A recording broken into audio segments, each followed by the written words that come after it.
Bem, então nós dando sequência, né, ao nosso curso dos princípios básicos da fé cristã. Agora, felizmente, né, todos os irmãos estudando a palavra, nós vamos para o estudo das conversões no livro de Atos dos Apóstolos. Então, por que é importante um estudo das conversões no livro de Atos dos Apóstolos? Bem, porque você aprendeu que nós somos salvos pela graça de Deus mediante a fé. E a fé salvadora inclui pelo menos 5 passos: crença, arrependimento, confissão, batismo e perseverança. E a pergunta é, mas será que as pessoas na Bíblia se converteram dessa forma? Será que elas realmente seguiram este plano de salvação na prática? Ou as pessoas pegaram uma passagem aqui e ali e formularam esses 5 passos da salvação? Então, felizmente, o livro de Atos mostra exatamente isso. Que as pessoas, biblicamente, se converteram seguindo esses passos, né? Ouvindo o Evangelho, despertando a fé nelas, crendo em Jesus, arrependendo dos pecados, confessando Jesus como Senhor, batizando e perseverando. Amém? Amém. Então esse estudo que nós vamos fazer hoje trata das várias conversões contidas no livro de Atos dos Apóstolos, né? Então nós vamos ler a passagem toda, o seu contexto, e nós vamos fazer perguntas para a passagem e vamos responder a essas perguntas.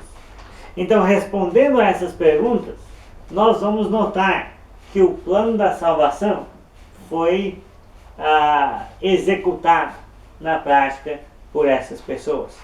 E o ponto principal é a gente entender o quê? Que se eu descobrir como é que as pessoas foram salvas na Bíblia, olhando o livro de Atos, eu posso descobrir como eu posso ser salvo hoje em dia. Porque Deus não mudou o seu plano de salvação. Deus não mudou a sua maneira de salvar as pessoas. Como Ele salvou as pessoas no primeiro século, assim também Ele nos salva hoje em dia. Amém? Amém. Se eu fizer a mesma coisa que aquelas pessoas fizeram para serem salvas, para entrar em Cristo, para terem perdão dos pecados, então eu posso ter certeza que fazendo isso eu vou ser salvo hoje em dia. Amém? Amém. Então esse é o ponto principal. O que essas pessoas fizeram para obedecer ao Evangelho? Então, fazendo a mesma coisa que elas, eu também estarei obedecendo o mesmo Evangelho que elas obedeceram e obtendo o mesmo resultado, que é a salvação. Amém? Então, a primeira conversão que nós vamos ler no livro de Atos é Atos 2, 36 a 47, que é a conversão dos judeus no dia de Pentecostes. Atos 2, 36 a 47, os judeus no dia de Pentecostes. Bem, antes de iniciar a leitura, né? Ou melhor, vamos iniciar a leitura primeiro, depois eu dou uma introdução aqui. Atos 2, 36 a 47, os judeus no dia de Pentecostes. Esteja absolutamente certa, pois toda a casa de Israel, de que a este Jesus que vos crucificastes, Deus o fez Senhor e Cristo. Ouvindo ele essas coisas, compungiu-se-lhes o coração e perguntaram a Pedro e aos demais apóstolos: Que faremos, irmãos? Respondeu-lhes Pedro: Arrependei-vos, e cada um de vós seja batizado em nome de Jesus Cristo, para a remissão dos vossos pecados, e recebereis o dom do Espírito Santo. Pois para vós outros é a promessa, para vós filhos, e para todos os que ainda estão longe, isto é, para quantos o Senhor nosso Deus chamar. Com muitas outras palavras deu testemunho e exortava-os, dizendo: Salvai-vos dessa geração perversa. Então os que lhe aceitaram a palavra foram batizados, havendo um acréscimo naquele dia de quase 3.000 pessoas. E perseveravam na doutrina dos apóstolos e na comunhão, no partir do pão e nas orações. Em cada alma havia temor, e muitos prodígios e sinais eram feitos por intermédio dos apóstolos. Todos os que creram estavam juntos e tinham tudo em comum. Vendiam as suas propriedades e bens, distribuindo o produto entre todos, à medida que alguém tinha necessidade. Diariamente perseveravam unânimes no templo, Partiam pão de casa em casa e tomavam as suas refeições com alegria e singeleza de coração, louvando a Deus e contando com a simpatia de todo o povo. Enquanto isso, acrescentava-lhes o Senhor, dia a dia, os que iam sendo salvos. Muito bem. Então note bem aí que os judeus, né, foram convertidos no dia de Pentecostes. Quando você lê o livro de Atos, você vê que esta narrativa é a narrativa, né, junto com a narrativa da conversão do apóstolo Paulo, é talvez a narrativa mais importante do livro de Atos. Ou seja, porque é a primeira vez que você está vendo no livro de Atos as pessoas serem salvas dentro da nova aliança, sem a presença física de Jesus neste mundo. Então esta passagem estabelece o conceito sobre como é a conversão verdadeira, né? Como é que a salvação se processa. Ela é a passagem que dá mais detalhes sobre o significado de tudo e como que as coisas acontecem antes, durante e depois da conversão. Então, por que esta passagem de Atos 2, 36 e 47 é tão importante? É porque é a primeira vez que Lucas, no livro de Atos, vai falar sobre a salvação das pessoas. E você pode notar que toda vez que Lucas está narrando a história no livro de Atos, e toda vez que ele introduz um assunto novo, ele fala bastante detalhes daquele assunto. Depois, durante a sua narrativa, ele não vai toda hora voltar nos detalhes que ele já estabeleceu. Então vai ter outras conversões no livro de Atos, mas nenhuma vai ser tão bem detalhada no sentido de conversão do que Atos 2, 36 e 37. Por quê? Porque é a primeira vez que ele fala da conversão de alguém no livro de Atos. E toda vez que ele fala da primeira vez sobre um assunto, ele dá muitos detalhes. Depois ele vai falar de passagem, né, sobre aquilo, subentendendo que nós já entendemos alguns detalhes, né? E como eu disse, né, Jesus não está mais na terra, subiu ao céu, assentou-se à destra de Deus, enviou o Espírito Santo, não está mais pisando nesse mundo para salvar pessoas como salvou o ladrão na cruz. Agora as pessoas são salvas mediante o Evangelho. Amém. Mediante a obediência ao Evangelho. Amém? E agora as pessoas vão ser salvas pela primeira vez dentro de uma nova aliança. Então essa passagem é muito importante, porque estabelece um padrão para você entender todas as outras conversões dentro do livro de Atos. Amém? Amém. Muito bem. Então, olhando o versículo 36 aí, qual foi o pecado dos judeus? Esteja absolutamente certa, pois toda a casa de Israel, de que a este Jesus que vós crucificastes, Deus o fez Senhor e Cristo. Está vendo? Então o pecado dos judeus foi o quê? A crucificação e morte de Jesus. Então Pedro acusou mais de 3.000 pessoas, né, pela crucificação e morte de Jesus, do Messias, né? Então, agora, nem todos foram lá bater o prego, né, nas mãos de Jesus. Mas os judeus, né, muitos naquele dia, habitantes de Jerusalém, disseram: crucifica-o, crucifica-o, né? O sangue dele caia sobre nós. Muito bem, né? Então Pedro está dizendo: vocês crucificaram o Salvador. Pedro está realmente cobrando deles aquela atitude há algumas semanas atrás em relação a Jesus. Então o pecado dos judeus foi crucificaram Jesus. E de certo modo todos nós também somos culpados pela crucificação e morte de Jesus. Porque se não fosse pelos nossos pecados, jamais seria necessário o tamanho daquele sacrifício. Amém? Então que cada um de nós possa assumir a sua parcela de culpa na crucificação e morte de Jesus. Amém? Amém. No versículo 37 aí, qual foi a pergunta dos judeus quando se conscientizaram de seu próprio O pecado. que eles deviam fazer. Muito bem. Então diz aí, e compungindo-se-lhes o coração, perguntaram a Pedro e aos demais apóstolos, que faremos, irmãos? Então note bem que eles tiveram uma tristeza profunda, É reconhecer. né? Eles tiveram uma comoção, né? Eles admitiram que eles realmente eram culpados, condenados, que eles estavam fora do reino, que eles haviam crucificado Jesus. E eles fizeram aí no versículo 37 a pergunta mais importante do Novo Testamento. É qual? O que devemos. Que faremos? Que faremos? Que devemos fazer? O que nós devemos fazer? Né? O que nós devemos fazer para ser de Jesus, para entrar no reino de Deus, para não perder as bênçãos da salvação? O que nós devemos fazer para ser salvos? O que nós devemos fazer para ter o perdão dos pecados? Está vendo? Então essa é a pergunta mais importante do Novo Testamento e do livro de Atos. O que devemos fazer? Amém? O que devo fazer? Agora, toda vez então que você está lendo o Novo Testamento, especialmente no livro de Atos, toda vez que essa pergunta aparecer, você faz o quê? Fica bem atento. A hora que ela aparecer, para você ver qual vai ser a resposta. O que a Bíblia vai dizer depois que uma pergunta dessas é feita. Muito bem. Agora, antes de eu perguntar qual foi a resposta de Pedro, eu vou dizer primeiro que Pedro não respondeu. Né? Pedro não respondeu, seja bonzinho e quando você morrer você vai para o céu. Não, Pedro não respondeu isso, então essa não é a solução. Né?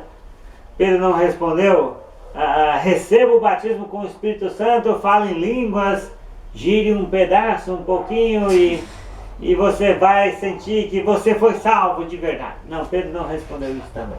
Né? Pedro também não respondeu, levanta sua mão, aceita Jesus no seu coração, repita uma oração e você vai ser salvo. Né? Não, Pedro não respondeu nada disso. E o ponto é, se Pedro não respondeu nada dessas coisas, como é que o mundo religioso ousa inventar respostas que Deus não deu na sua São palavra? mentirosos, filhos do demônio. Então, é incrível, né? Como uma mentira falada 1 milhão de vezes se torna verdade na mente do povo, né? E a verdade que é a verdade parece uma novidade. Agora, lendo o versículo 38, qual foi a resposta de Pedro no versículo 38? Duas ações. Arrepender-se e cada um de vocês seja batizado. Arrependimento e batismo. Está vendo? Então Pedro não confundiu tristeza, emoção com arrependimento. Né? Emoção, né, depende de cada um. Cada um vai ter a sua de um jeito. Uns mais, outros menos, outros choram, outros nem, outros ficam meio com raiva de si mesmo, ou bravos, isso tudo é emoção. Mas arrependimento todo mundo pode ter. É o que Deus quer que todo mundo tenha. Está vendo? Então Pedro, né, respondeu, arrependei-vos. Porque o arrependimento é uma mudança de mentalidade que leva a uma mudança de comportamento. É a pessoa decide por dentro, né, aquilo que ela realmente quer viver para Deus e começa a partir dali não voltar mais a práticas antigas. Amém? Então arrependimento e o que mais? E batismo. E batismo. Arrependei-vos e cada um de vós seja batizado em nome de Jesus Cristo. É isso. Então quando alguém chega para nós e pergunta, o que eu devo fazer? O que eu devo fazer para ser salvo? O que eu devo fazer para ter a vida eterna? Como é que Jesus me salva? Então você tem que falar o quê? As mesmas coisas que Pedro falou. Arrependei-vos e cada um de vós seja batizado. Está vendo? Então dá tempo para a pessoa morrer sem batizar? Não. Não dá tempo, porque a resposta está aí. Né? Se a pessoa não batizar, igual você falou aqui mais cedo, o problema é da pessoa. Não é culpa minha se ela vai morrer e não vai ser salva, porque quando ela perguntou, ela teve a resposta. E era a resposta que ela tinha que dar a Deus. Se ela não deu, não é questão de tempo que vai resolver, né? Então o ponto aqui é o seguinte, já é a resposta do Evangelho, né? Duas ações, arrependimento e batismo, amém? É imersão. Agora, ainda olhando o versículo 38 aí, quais são as duas dádivas, né? Ou os dois propósitos do batismo? O que as pessoas recebem no ato do batismado? Seus pecados são perdoados e recebem o dom do Espírito. Muito bem. Então Deus perdoa os pecados, né? E concede a cada um a presença interior do Espírito Santo, né? Então nós vemos que o batismo não é um símbolo da salvação que a pessoa recebe quando levanta a mão e o pastor ora por ela, né? 6 meses antes. Não é isso, né? O batismo não é uma confissão pública da fé, ele não é o sinal externo de uma graça íntima que a pessoa não recebeu. O batismo é a própria remissão dos pecados, né? Então a pessoa batiza para a remissão dos pecados e receber o dom do Espírito Santo. Ela batiza para obter de Deus essas dádivas em Cristo, né? Todas as bênçãos de Deus estão em Cristo. Quando a pessoa entra no batismo, ela entra em Cristo e recebe o perdão dos pecados e o dom do Espírito Santo. Tá bem? Então, quando uma pessoa, né, é batizada, mas não entende o propósito do batismo, então ela fez um batismo diferente, totalmente contraditório ou contraditando o próprio Deus na sua palavra sobre a intenção que ele tinha quando instituiu o batismo. Então o batismo é para a salvação e a prova está aqui em Atos 2, 38. O batismo é para remissão dos pecados e receber o dom do Espírito Santo. Amém. Amém? Então o arrependimento e o batismo vêm junto. Não tem nada entre o arrependimento e o batismo. Eles são uma atitude só. Se a pessoa diz que arrepende, mas não quer batizar, é porque ela não arrependeu. Porque quem arrepende verdadeiramente quer largar a vida passada, não quer? Quer sepultar o velho homem. E pronto, e viver a nova em Cristo. No batismo para a remissão dos pecados e receber o dom do Espírito Santo. Então é isso, né? Agora tem gente que acha que no batismo não acontece nada. Às vezes eu entrevisto as pessoas e eu pergunto assim, aí você já teve alguma experiência com o Espírito Santo? Tem duas respostas. Muitas vezes a pessoa fala não. Então se a pessoa acha que está salva, mas quando pergunta sobre o Espírito Santo, ela não relaciona o Espírito Santo ao batismo, então ela nunca batizou o batismo de Atos 2,38. Ela não sabe do recebimento do Espírito no ato do batismo.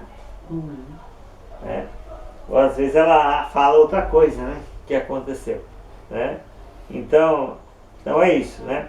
Agora lendo aí o versículo 41, o que os judeus fizeram depois de ouvirem Pedro? Muitos acreditaram e foram batizados. Isso, os que lhe aceitaram a palavra foram batizados. Tá vendo? Então não batizar é o mesmo que não aceitar a palavra. Quem concordou com Pedro que Jesus é o Senhor, que ele morreu na cruz, que ele ressuscitou, que ele está com Deus nas alturas, né, reinando, e requer a obediência da pessoa e ordena o batismo para perdão dos pecados e receber o Espírito, quem concordou com tudo isso, batizou. Quem não concorda, não batiza, né? Então às vezes eu pergunto, você aceita a palavra? A pessoa diz, aceita, então por que você não batiza? Então é uma contradição de termos, por quê? Os que lhe aceitaram a palavra foram batizados. Quem não foi batizado é por quê? Porque não aceitou a palavra, não concordou com Pedro. Tá vendo? Então, porque a palavra de Deus inclui um batismo. É o início de tudo. Amém? Então eles foram batizados, né, logo depois de ouvirem Pedro, né? Eles agiram, eles tomaram uma atitude. Amém? O Evangelho é para quem tem atitude. Né? Não é para quem diz, ah, não sei, talvez, quem sabe. Não, a salvação está aqui, É sim, sim ou não. né? Na porta. É só você entrar. Imagina uma pessoa chega na porta e não entra. É a pessoa que ouve a palavra e não concretiza com obediência. Agora, olhando aí Atos 2, versículo 41, eu pergunto: quanto tempo levou para os judeus fazerem a sua decisão de serem batizados? No mesmo dia. Naquele mesmo dia. Tá vendo? Então o batismo não é uma coisa para demorar, para entrar na salinha do pastor 6 meses, juntar um monte de gente, se der um número tal, nós vamos em dezembro batizar, se não der, deixa para depois. Por que as denominações fazem isso? Pra ganhar dinheiro. Porque as denominações não acreditam que o batismo é para a remissão dos pecados e receber o dom do Espírito Santo, porque as denominações não acreditam que o batismo é para a salvação. As denominações acreditam às vezes que o batismo é só para membrar, fazer a pessoa membro daquele grupo religioso. E não é isso. Poder comer o pão com fogo. Com É. fermento. Né, podendo ali ter um privilégio a mais e tudo, mas não é isso, porque para eles a pessoa já está salva quando, né, levantou a mão, aceitou Jesus, pastor orou por ela, então não tem pressa para batizar. Mas aqui na Bíblia não era assim não, aqui na Bíblia os que lhe aceitaram a palavra foram batizados naquele dia. Tá vendo? Eles não perguntaram o que devemos fazer, eles não queriam. A resposta veio. Quando a resposta veio, E você? eles fizeram de acordo. Amém? Então, vambora. Então, então no batismo na Bíblia, ele não demorava. Por quê? Porque é a salvação da pessoa que está em jogo. Então, assim que uma pessoa, né, diz que quer batizar, nós tentamos fazer aquilo no tempo mais hábil possível. Mais rápido possível. Bem, agora olhando aí o versículo 42, como era a vida dos novos cristãos depois do batismo? Perseverava na doutrina dos apóstolos, na comunhão, no partir do pão e nas orações. Tá vendo? Então depois do batismo, né, vem o quê? A perseverança. Né, Schneider? Perseverança. Né? Mas perseverança, né, significa que o batismo é só o começo. Agora a nova vida começou. Agora que a gente vai crescer espiritualmente. Ah, mas eu já aprendi tanto antes de batizar. Não, agora você vai aprender muito mais.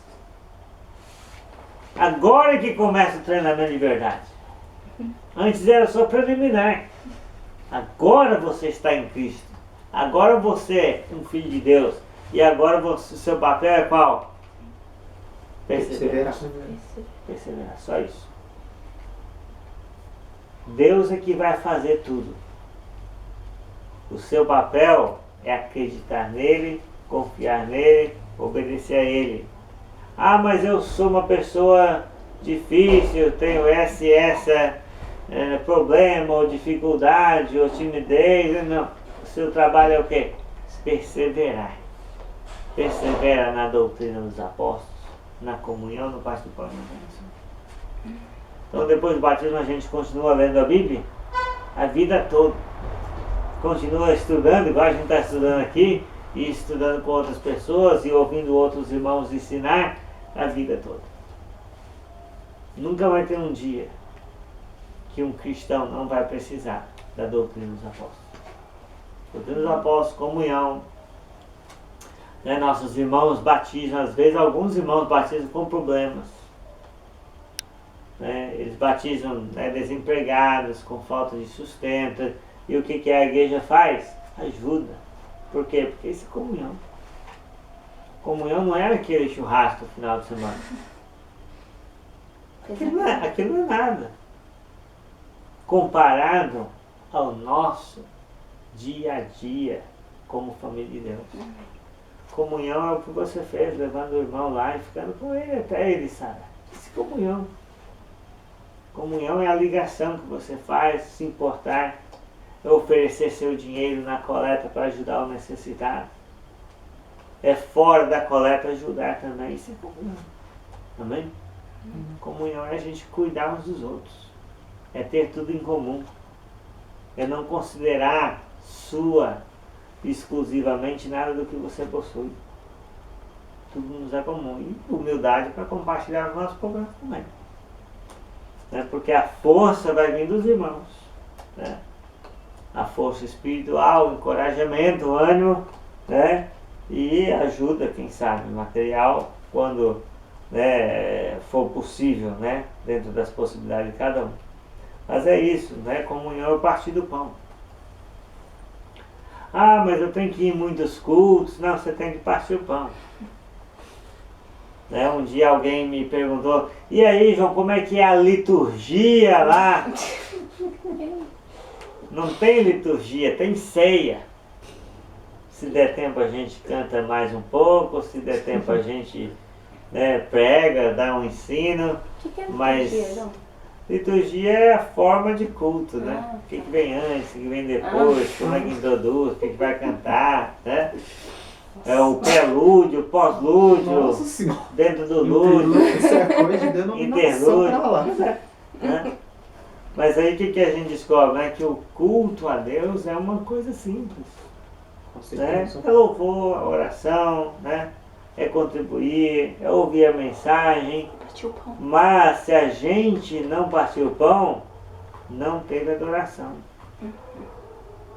Porque a igreja reúne no primeiro dia da semana com o fim de partir o pão. É para isso. Então não adianta eu sair do culto dizendo, ah, eu não gostei dos cânticos. Os cânticos não foram para nós. Uhum. Ah, não gostei da mensagem, mas eu vim aqui para tomar ceia. Não vim aqui para alguém me agradar com o que eu vou ouvir. Eu vim aqui para eu lembrar de Jesus. Amém. Para eu comer o pão sem fermento, lembrar que ele morreu por mim. Né? Que através da morte dele, ele criou isso que é